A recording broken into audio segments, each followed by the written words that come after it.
Actually, it was the idea that popped in my head during my afternoon nap. The music was playing in my head, and then I imagined a transition that would work. And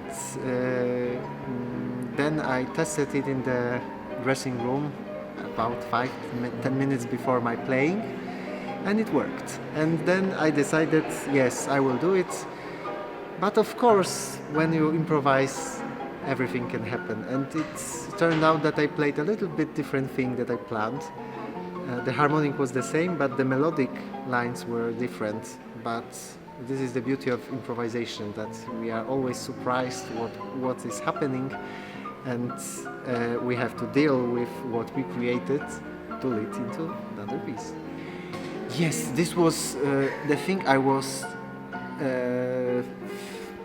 thinking very long time, because I felt that no order is working. And I was trying different orders, and in each order I had something that was missing.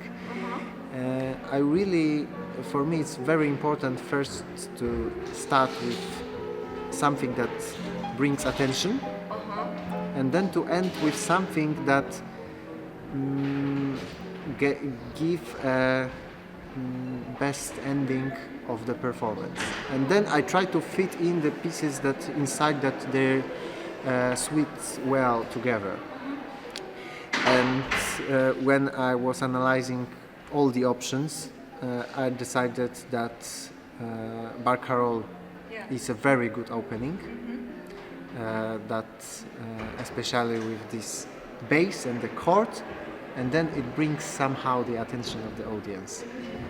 And then I decided to end with the Polonaise, because I was playing it with my own variations, my own improvisation on that Polonaise.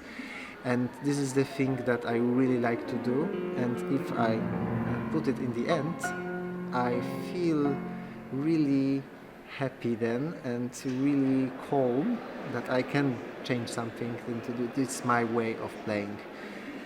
And this, when I decided on that, the order of other pieces were only one that was working, and I put it in the program like that.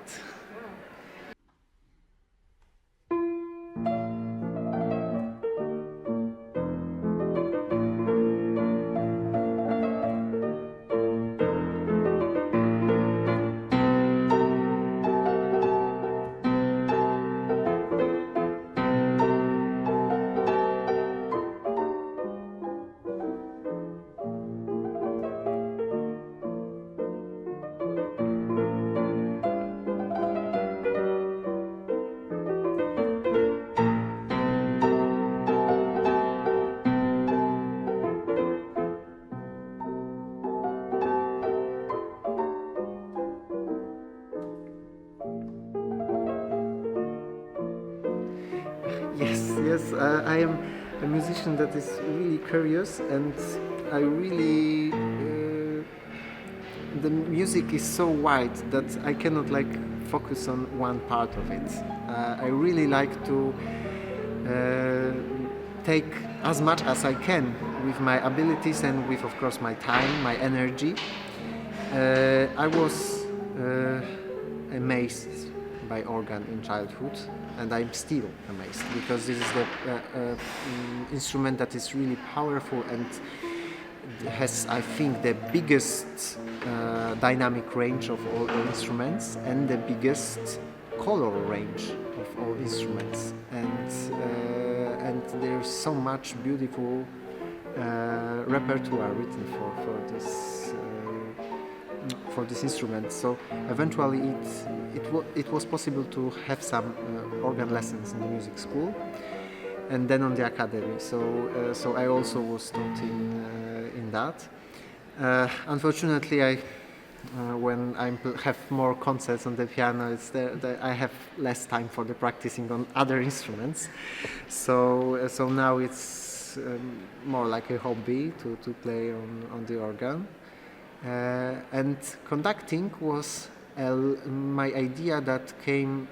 Actually, I always also was really amazed by the orchestras and maybe leading the orchestra someday. But decision to go on the conducting studies was during the pandemic, because everything was closed. My concerts were cancelled, and then I decided I don't want to have an empty calendar, not to do anything, and I enrolled for the conducting studies to do something different when it's not possible to play the piano in public. And it was really great decision because it developed me as a musician, I think, very much. And the improvisation is a thing that is something that I did from the early childhood, because I'm not from the musical family. My parents are not musicians. So I just started with improvisation, playing by ear, and then I was taught how to interpret actually written music. And but the improvisation was bringing me so much joy that often when I don't wanted to practice, I was just improvising because it just brings me fun. So I was, of course, I took some lessons of improvisation later, but mostly on organ. And so this is the thing that I was developing by myself. Actually, I didn't have studies like regular studies in period piano. I was gaining wisdom from professors that were teaching on master classes, especially in master classes organized by the Chopin Institute in Radziejowice, where I met amazing periods. I don't have to say period musicians, but musicians specialize in the historical informed performance, and they of course taught me the most important things in playing in these pianos, but they also gave me the inspiration how to communicate with the instrument, how to look for this by myself. So I don't have a really big knowledge of period instruments and historical informed performance. My playing is mostly based on my intuition and the things that I learned in this some amount of lessons on the master classes. But I think I'm just giving this. I'm following the same idea as I am following playing the modern piano. I'm just looking for the best sound and for the best way to share my emotions.